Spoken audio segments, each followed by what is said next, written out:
प्रभु परमेश्वर का धन्यवाद करना चाहूँगा आज के इस वचन के लिए, जो हमने प्रेम परमेश्वर के हमारी भक्ति के बारे में सुना और उसके प्रति हमारे प्रेम के विषय में। तो मेरे हर दिन के मनन में भी प्रभु ने मुझसे इसी विषय में बात करते समय अ, मैं एक वचन पढ़ना चाहूँगा। यशायाह उसका 54 अध्याय, उसका 9 वचन। यशायाह की किताब उसका 54 अध्याय, उसका 9 वचन। और वहाँ ये लिखा है कि यह मेरी दृष्टि में नूह के समय जल प्रलय के समान है, क्योंकि जैसे मैंने शपथ खाई थी कि नूह के समय के जल प्रलय से पृथ्वी फिर न डूबेगी, वैसे ही मैंने यह भी शपथ खाई है कि फिर कभी तुझ पर क्रोध न करूंगा और तुझको धमकी न दूंगा। तो ये वचन से प्रभु ने मुझसे बात की कि जैसे प्रभु ने ये शपथ खाई थी नूह के समय में कि फिर अब जल प्रलय के द्वारा वो धरती को नष्ट नहीं करेगा, ऐसे ही अब प्रभु हम पर क्रोध नहीं करेगा। तो वहां पर हम देखते हैं कि प्रभु का क्रोध जो था वो प्रभु यीशु मसीह पर डाला गया। जैसे हम उसका यशायाह का 53 अध्याय पढ़ते हैं और वहाँ 10 में लिखा है, यशायाह 53 का 10 में, तो भी यहोवा को यही भाया कि उसे कुचले, उसी ने उसको रोगी कर दिया। जब वह अपना प्राण दोष बलि करे, तब वह अपना वंश देखने पाएगा। वह बहुत दिन जीवित रहेगा, उसके हाथ से यहोवा की इच्छा पूरी हो जाएगी। तो यहाँ पर हम देखते हैं कि परमेश्वर को यही भाया कि वह उसे कुचले। तो प्रभु को क्यों भाया? क्योंकि प्रभु का जो सारा पाप के प्रति जो क्रोध था, वो प्रभु ने हमारे प्रभु यीशु मसीह के ऊपर उतारा जब वो क्रूस पर थे। और सारा क्रोध प्रभु का वहां पर शांत हुआ। और रोमियो 3:25 में भी हम देखते हैं, वो हिंदी में उसका अनुवाद इतना सही नहीं आया है, लेकिन जो इंग्लिश में लिविंग बाइबल में उसका अनुवाद एकदम सही आया। तो मैं इंग्लिश में पढ़ना चाहूंगा। और वहां लिखा है, For God sent Christ Jesus to take the punishment for our sins and to end all God's anger against us. He used Christ's blood and our faith as the means of saving us from his wrath. तो परमेश्वर का गुस्सा यहाँ पर भी clearly लिखा है कि वो प्रभु यीशु मसीह पे उतारा गया कि अब आगे को उसका हम पर क्रोध ना करना पड़े। तो ये जैसे कि आज हमने प्रभु के प्रेम के विषय में देखा, तो ये प्रभु के प्रेम के ही कारण था कि प्रभु ने हम पर वो गुस्सा नहीं उतारा और वो अपने पुत्र प्रभु यीशु मसीह पे उतारा, ताकि वो हमें हम पर ना उतारना पड़े। और जब फिर हम मसीह में आ जाते हैं तो प्रभु अब हम पर क्रोधित नहीं रहता। तो जैसे भाई जैक भी बताते हैं कि अब परमेश्वर का भय मानना अब ये है कि ये नहीं कि प्रभु हमारा कुछ बुरा करेगा जब हम पाप करते हैं या हम पाप में गिर जाते हैं। तो प्रभु हमारा बुरा करेगा और हमें कुछ ताड़ना देगा या हमें कुछ दुर्घटनाग्रस्त करेगा, ये नहीं है प्रभु का भय मानना। प्रभु का भय मानना ये है कि हम उसको किसी पाप के कारण क्या हम उसे उदास करते हैं या उसे नाराज करते हैं। तो ये है परमेश्वर का भय मानना।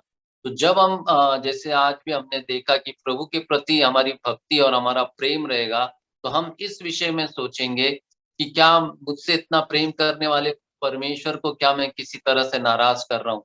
क्या मैं उसे उदास कर रहा हूँ? मेरे कामों के कारण, मेरे जो काम है, मेरे एक्शंस है, मेरे शब्द है, उसके कारण क्या मैं उसे निराश कर रहा हूँ? तो ये वचन से प्रभु ने मुझसे बात की और मुझसे कहा कि अब मैं तुझ पर क्रोध नहीं करता, लेकिन जब तू कोई गलत काम करता है या जो मेरी आज्ञाओं का उल्लंघन करता है, तो मैं उदास होता हूँ। क्योंकि इतने प्रेम के बावजूद हम किस तरह प्रभु को उदास कर सकते हैं अपने कामों के द्वारा। जब भी मैं किसी पर क्रोधित होता हूँ या किसी को बुरा-भला बोलता हूँ, तब प्रभु मुझसे बात करता है कि बेटा, मैंने आपसे इतना प्रेम किया, आप अपने आप को देखिए कि आप किस तरह के थे, तब भी मैंने अपने प्रेम में आपको वापस बुलाया। अब मैं आप पर क्रोधित नहीं होता हूँ, लेकिन आपके कार्यों के द्वारा मैं उदास होता हूँ। तो ये बात ने मुझे बहुत ही प्रोत्साहन किया कि प्रभु अब मुझसे क्रोधित नहीं है, लेकिन मेरे कामों के द्वारा वो उदास होता है। तो अब मैं प्रभु के प्रति अपनी भक्ति और अपने प्रेम के कारण मैंने वो पाप को नहीं करना है। जैसा हमने यूहन्ना में भी देखा कि प्रभु कहते हैं कि अगर तुम मुझसे प्रेम करते हो, तो ही तुम मेरी आज्ञाओं को मानोगे। और जब हम एक-दूसरे से प्रेम करते हैं, तभी प्रभु का प्रेम हम में बना रहता है। तो ये प्रेम प्रभु का मुझे विवश करे कि हर उसकी आज्ञाओं को मानने में। तो हर जो काम कुरिन्थियों में भी हम पढ़ते हैं कि हर काम जो भी हम करते हैं वो प्रभु के प्रेम में विवश होकर हमने करना चाहिए।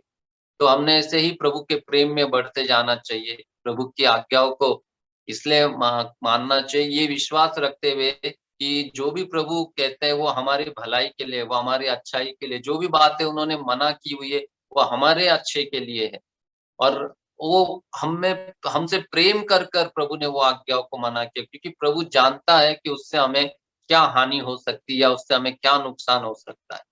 हम नहीं जानते, हम उस समय के लिए हम अपने शरीर की या अपनी लालसाओं की बात सुन लेते हैं।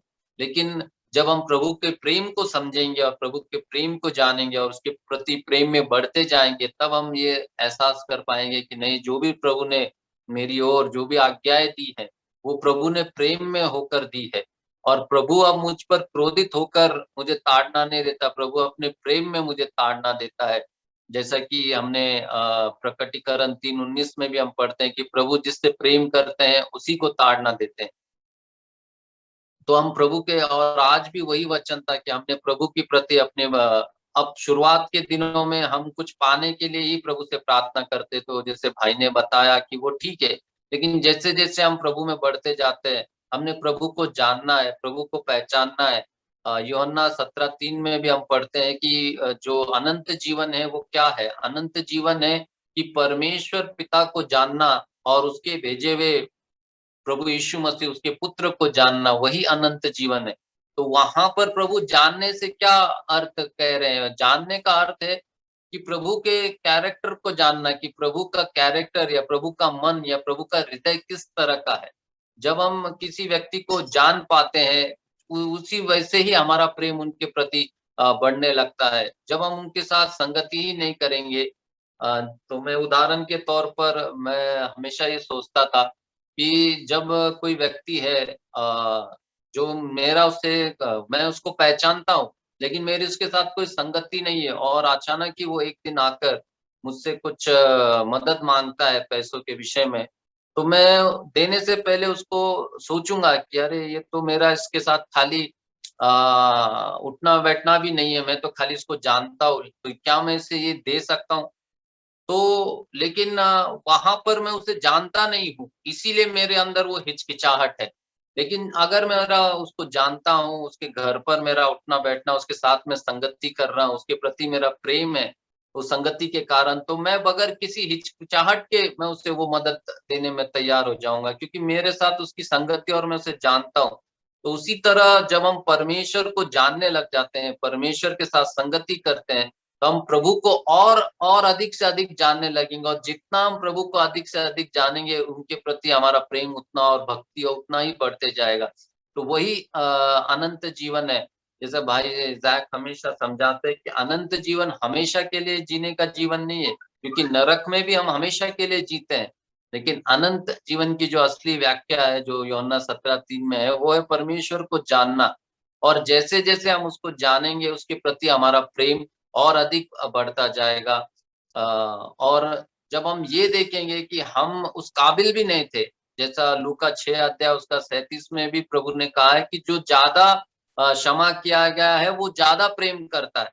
तो हम अब अगर हमारी परिस्थिति को देखेंगे कि कहाँ से प्रभु ने हमें उठाया है और कहाँ पर रखा है, तो प्रभु के प्रति हमारा और प्रेम बढ़ता जाएगा, क्योंकि हम उस काबिल भी नहीं थे, हम ऐसे पापी थे कि हम प्रभु के प्रेम के योग्य भी नहीं थे, लेकिन फिर भी प्रभु ने हमसे वो प्रेम किया। हमारे खातिर उसने वो कुचलना सहन किया।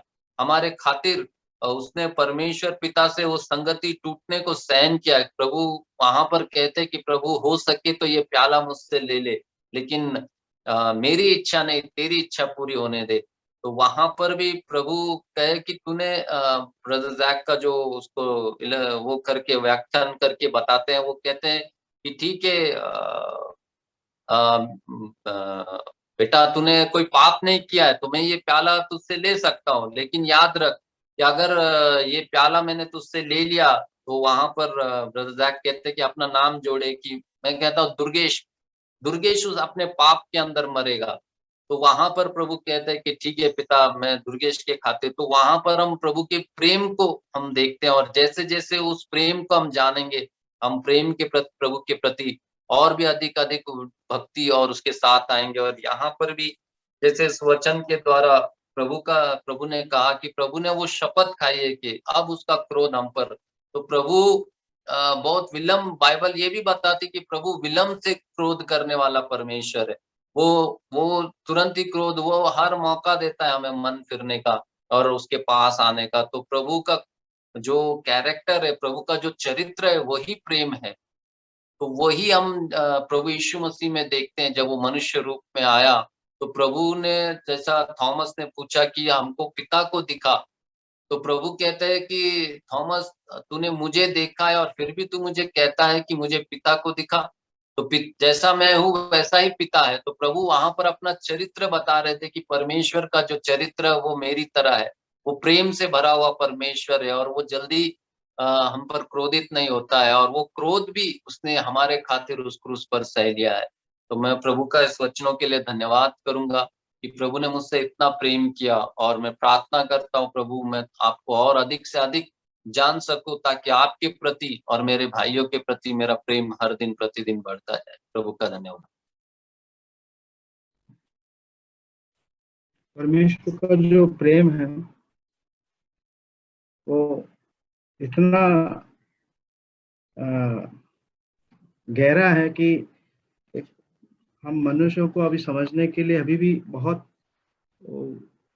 और समझ चाहिए, क्योंकि वो प्रेम है, एक ऐसा प्रेम है कि हमें और सीखना है और परमेश्वर से और उसके समझ के लिए मांगते रहना है। जैसा आज का जो टाइटल था ग्रोइंग, मतलब हमें उसमें बढ़ते रहना। जैसे कि एक पौधा को हम लगाते हैं और जैसे उसमें पानी डालते जाता है वो बढ़ता जाता है, तो ऐसा नहीं कि वो रुकता नहीं है, बढ़ता रहता है। तो मुझ में वो चाहत और बढ़ते रहना है कि मैं उसमें और जानूं परमेश्वर को और गहराई से, और अपने आप को एकदम शून्य में लाऊं, अपने आप को बहुत दीन जगह पे लाऊं परमेश्वर के उस अनुग्रह सिंहासन के पास। तो परमेश्वर ही हमें वो सहायता कर सकता है। मैं ये आज का जो मेमोरी वर्स है उसके बारे में थोड़ा सोच रहा था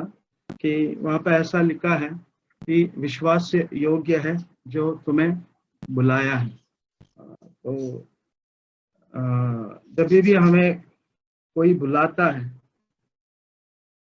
वो योग्य जब ठहरता है तभी जा करके हम जाते हैं।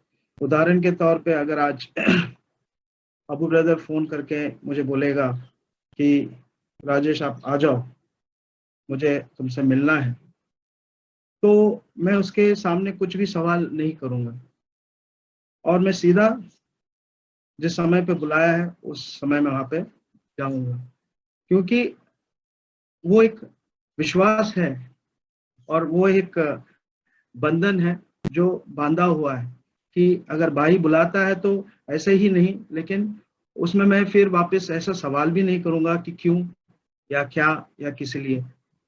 मैं चुपचाप मुझे उसका सामने मैं चला जाता। उसी तरह परमेश्वर जो है वो एक ऐसा परमेश्वर है, इतना विश्वास योग्य है कि हमें सिर्फ उसके पीछे जाना है। और यहाँ पे ऐसा लिखा है कि उसने बुलाया है, मतलब वो कौन है? वो प्रभु यीशु मसीह है जो मुझे देखना है। जैसे कि इब्राहिम के 12:2 में ऐसा लिखा है कि मुझे प्रभु यीशु मसीह को देखना है। वो ही सिद्ध करने वाला है, विश्वास को सिद्ध करने वाला परमेश्वर है। या इंग्लिश में ऐसा लिखा है, looking to Jesus the author and perfecter of faith. और मुझे उसके और उसकी जो चीजों को और उसने जो किया हुआ उस कार्य को, उस क्रूस को देख करके मुझे आगे बढ़ना है। और जो आज भी मेरे साथ है परमेश्वर के दाहिने ओर बैठ करके मेरे लिए खड़ा रहता है, और वो तब खड़ा रहेगा जब मैं वो दीनता के साथ परमेश्वर के ऊपर, प्रभु यीशु मसीह के ऊपर अपने सारे चीजों को जब मैं अर्पण करता हूँ। जैसा हम मत्ती के सुसमाचार में पढ़ते हैं 11:28 में कि मुझे I have to lean on to Christ, I have to take that yoke which is light. वो जुआ जो एकदम हल्का है उसको मुझे लेना है मतलब मुझे उसे ग्रहण करना है। तो वो एक नम्रता मेरे अंदर आना है कि मुझे सिर्फ इसके सिवा मैं कुछ नहीं कर सकता हूँ, यही मेरे लिए है। और जैसा पतरस पूरा वो एक शून्य के रूप में आ गया एक समय के बाद, वैसा एक हृदय के साथ मुझे अपने आप को पूरी तरीके से अपने आप को परमेश्वर के उस अनुग्रह के सामने आधीन में रखना है और उस जुआ को उठाना है जो प्रभु वो आराम को देना चाहता है, उसे ग्रहण करना है। सो परमेश्वर को मैं धन्यवाद देता हूँ कि वो इतना विश्वास से योग्य है कि हम सबको वो बुलाया है, और मैं उसको देखते हुए और हम सब लोग उस चीज को आगे रखते हुए वो हमारे इस विश्वास के दौड़ को आगे बढ़ाते हैं। परमेश्वर इन वचनों के द्वारा हमें सहायता करे। आमीन। Today's message was all about love. It is said कि एक preacher ने एक ऐसे बाइबल क्लास ले रहे थे तो उन्होंने बोला कि आप ये प्रेम के बारे में जो कमांडमेंट्स है बाइबल में, तो उसके लिए आप क्या करते हैं? तो किसी ने हाथ नहीं उठाया, एक छोटे बच्चे ने हाथ उठाया संडे स्कूल के, और उसने बोला मैं उसको अंडरलाइन कर देता हूँ पढ़ते समय। तो मुझे भी पूरा विश्वास है कि हम सब जो यहाँ विश्वासी बैठे हैं, जहाँ भी प्रेम वाले वचन आते हैं, एक दूसरे से प्रेम करो, अपने शत्रु से प्रेम करो, हमने सभी ने उसको बाइबल में अंडरलाइन किया होगा, ब्लू से किया होगा, रेड से किया होगा, हाईलाइटर से किया होगा, क्योंकि हमको ये वचन बहुत अच्छे लगते हैं, प्रेम शब्द, और ऐसा लगता है कि हाँ प्रेम होना चाहिए हमारे जीवन में। लेकिन जब हम प्रभु यीशु मसीह के जीवन को देखते हैं तो कोई भी प्रेम करने योग्य उसके इर्द गिर्द भी नहीं था।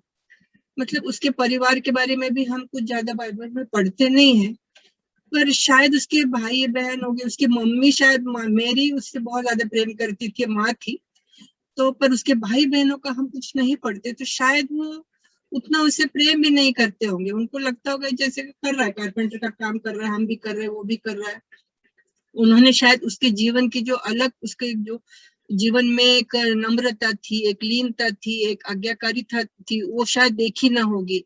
देखी भी होगी तो शायद उसको मतलब मजाक उड़ाया कि हाँ तू बहुत मम्मी को ओबे करता है, बहुत तो ऐसा है वगैरह वगैरह, पता नहीं, ऐसा मुझे लगता है।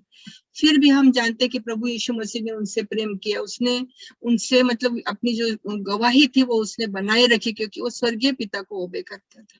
हम उसके जो डिसाइपल्स बने आगे चल के, वो भी देखते हैं कि ज्यादातर परमेश्वर प्रभु जब भी उनसे बातें करता था पैराबल से, तो पैराबल खत्म होने के बाद वो हमेशा उसको पूछते थे इसका क्या मतलब है, उसका क्या मतलब है।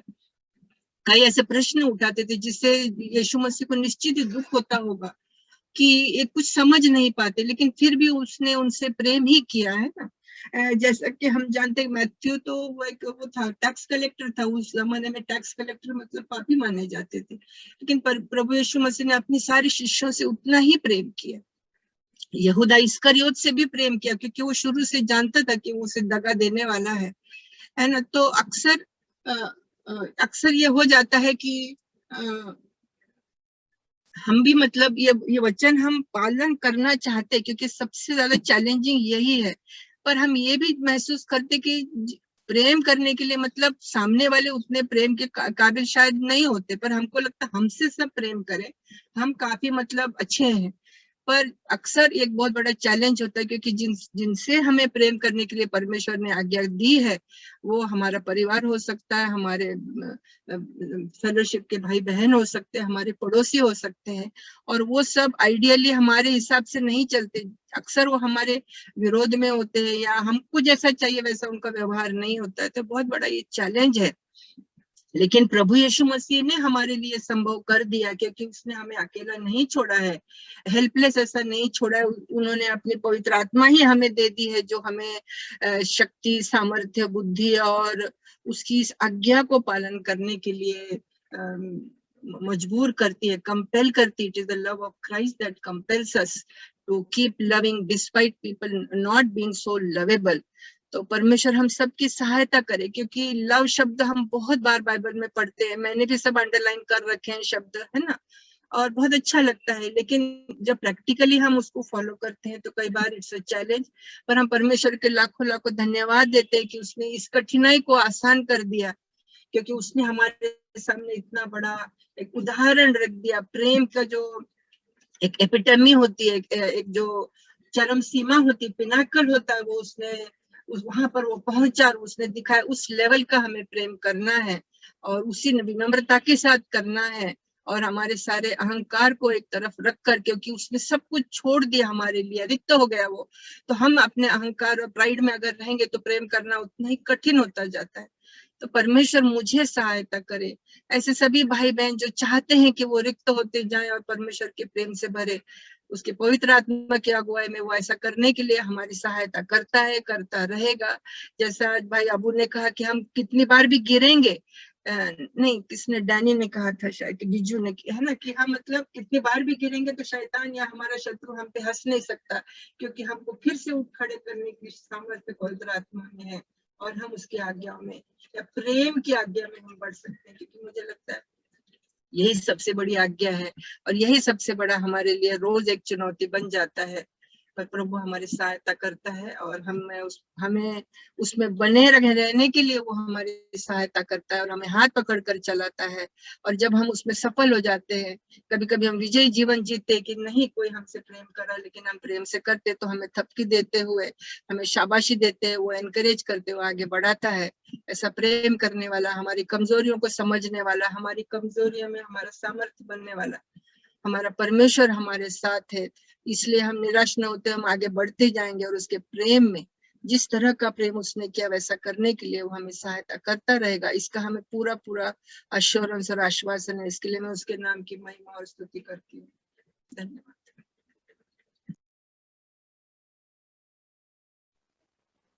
In 1 John 3:16 we read this. पहला यूहन्ना 3:3 में हम पढ़ते हैं, 1 John 3:16 says, this is how we know what love is. पहला यूहन्ना 3 उसका 16, हमने प्रेम इसी से जाना है, Jesus Christ laid down his life for us. यीशु ने हमारे लिए अपना प्राण दे दिया And we ought to lay down our lives for our brothers. और हमें भी भाइयों के लिए प्राण देना चाहिए। So I was just thinking that to talk about love and to think about love and to meditate about love might be easy. और मैं वही सोच रहा था कि प्रेम के विषय में बात करना, प्रेम के विषय में सोचना, उस पर मनन करना, ये बहुत आसान है। But it is something where I give my life for my brothers. पर प्रेम ऐसा है जहां मैं अपने भाई के लिए अपने प्राण को देता हूँ। And it is because Jesus gave himself for me. और वो इसलिए क्योंकि यीशु मसीह ने मेरे लिए अपने आप को दे दिया। And we need to ask God to fill us with that love. और हमें परमेश्वर से मांगना है कि वो हमें उस प्रेम से भर दे। In 1 John 4:10 it says, पहला यूहन्ना 4:10 ये कहता है, this is love, not that we loved God, but that he loved us and sent his son as an atoning sacrifice for our sins. प्रेम इसमें नहीं कि हमने परमेश्वर से प्रेम किया, पर इसमें है कि उसने हमसे प्रेम किया और हमारे पापों के प्रायश्चित के लिए अपने पुत्र को भेजा। So that is the source of love. और ये प्रेम का स्रोत है। I cannot produce love. मैं प्रेम को उत्पन्न नहीं कर सकता। Whatever love I produce, it will be a human love. जो कुछ प्रेम मैं खुद अपने आप से उत्पन्न करता हूँ वो एक मानवीय प्रेम होगा। It will only be able to love when that person does something nice to me or speaks nicely with me. वो तभी प्रेम कर पाएगा जब सामने वाला व्यक्ति मुझसे अच्छा बर्ताव करता है या मुझसे अच्छे से बातचीत करता है। But that real love is only from God. पर वो वास्तविक प्रेम जो है वो सिर्फ प्रभु परमेश्वर की ओर से है। And that only God can produce in our life. और उसको केवल परमेश्वर ही हमारे जीवन में उत्पन्न कर सकता है। And there is a cross involved in that love. और उस प्रेम में एक क्रूस भी है। That means I deny myself and I love my brother. इसका मतलब मैं अपने आप का इनकार करके अपने भाई से प्रेम करता हूँ। I deny my will and I love God and do His will. मैं अपनी इच्छा का इनकार करता हूँ, परमेश्वर से प्रेम करके उसकी इच्छा करता हूँ। So that there cannot be any love without that bearing the cross. और उस क्रूस को उठाने के बजाय कोई प्रेम हो ही नहीं सकता। That's why in Ephesians chapter 2 verse 16 it says, इस वजह से इफिसियों 2 के 16 में लिखा है, the end part of that verse it says, through the cross by which He has put to death their hostility. और उस वचन में लिखा है, क्रूस पर बैर को नाश करके उसने उसके द्वारा दोनों को एक देह बनाया है। So that enmity or the hostility which I have towards any person, और वो जो बैर या शत्रुता मेरे मन में किसी के विषय में भी है, that is put to death on the cross. वो उस क्रूस पर मार दी जाती है। That means I don't like something in some brother. इसका मतलब अगर मैं किसी भाई में किसी बात को नहीं पसंद करता, I mean, as soon as I see his face, sometimes there might be an enmity in my heart or my flesh. There might be enmity. इसका मतलब जैसे ही मैं उस व्यक्ति के मुंह को देखता हूँ, मेरे हृदय में या मेरे देह में एक ऐसी शत्रुता या बैर उत्पन्न हो सकता है। Or when I think about a person, there is an enmity in my flesh against that brother. या मैं जब किसी के विषय में सोचता हूँ तो उस भाई के खिलाफ मेरे मन में एक शत्रुता है। But I take that cross and I deny myself and I say I will not have an enmity because Jesus put to death that enmity. पर मैं अपने आप के क्रूस को उठाकर अपने आप का इनकार करके कहता हूँ कि मैं वो शत्रुता नहीं रखूंगा क्योंकि मसीह ने वो शत्रुता नहीं रखी। I will not be bitter because Christ put to death that bitterness.